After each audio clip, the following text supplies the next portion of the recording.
Life હું કઈ રીતે કોઈ અજાણ્યા વ્યક્તિના હાથમાં આપી શકું. એટલે હું એવું નક્કી કરીને ગઈ હતી કે હું આ છોકરાને ના પાડીને જ આવીશ.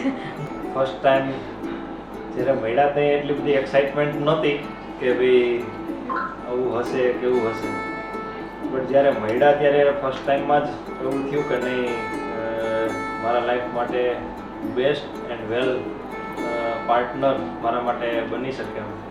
અને one is a best partner in my life and I think this is a God gift for me.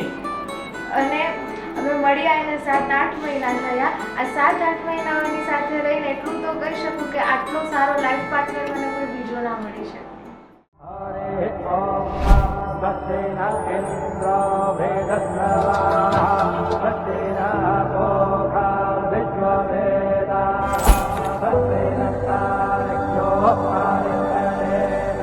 Thank you.